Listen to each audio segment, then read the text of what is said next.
তপশিলি জাতি কল্যাণ দপ্তরের বিভিন্ন উন্নয়নমূলক প্রকল্প কতটুকু কার্যকর হয়েছে, কি পরিমাণ বাকি, সে ব্যাপারে দপ্তরের মন্ত্রীর কঠোর নজরদারি।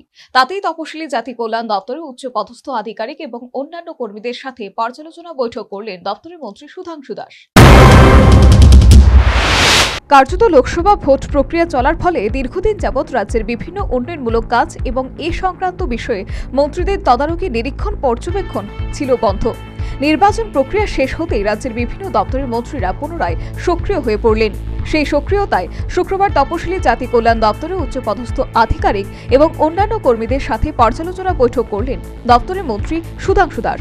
দপ্তরে যে সমস্ত প্রকল্প চালু রয়েছে সেসব কতদূর বাস্তবায়িত হয়েছে এবং এই সব বাস্তবায়ন এখনো কতটুকু বাকি তা পর্যবেক্ষণ এবং নিরীক্ষণের জন্য এদিনের এই পর্যালোচনা বৈঠক বলে জানালেন রাজ্যের তপশিলি জাতি কল্যাণ দপ্তরের মন্ত্রী সুধাংশু দাস।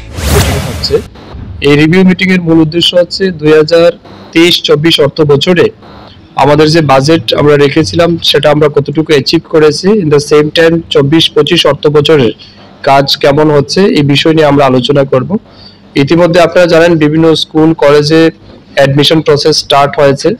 এখানে এসসি ওয়েলফেয়ার ডিপার্টমেন্ট একটা কি রোল প্লে করে সব বছরই, বিশেষ করে এসসি কমিউনিটির ছাত্রছাত্রী যারা আছেন তাদেরকে স্কলারশিপ দিয়ে সাহায্য করা, বিভিন্ন লেভেলে হায়ার স্টাডির ক্ষেত্রে তাদেরকে আমরা সহযোগিতা করি।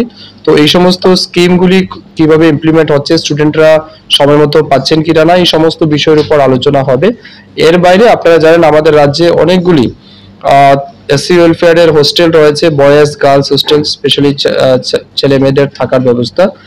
তো সেগুলি কিভাবে রান করছে, ফ্যাসিলিটি সব অ্যাভেলেবেল রয়েছে কিনা না, এই বিস্তারিত বিষয় নিয়ে আমরা আজ বলাই বাহুল্য লোকসভা নির্বাচন প্রক্রিয়া চলার ফলে দপ্তরের বিভিন্ন কাজকর্ম ব্যাঘাত সৃষ্টি হয়েছে।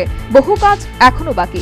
সেই সমস্ত অসম্পূর্ণ কাজ দ্রুত সম্পূর্ণ করার ব্যাপারে উপযুক্ত ব্যবস্থা ও সিদ্ধান্ত গ্রহণজনিত এদিনের এই পর্যালোচনা বৈঠক বলে সর্বোপরি জানালেন রাজ্যের তপশিলি জাতি কল্যাণ দপ্তরের মন্ত্রী সুধাংশু দাস।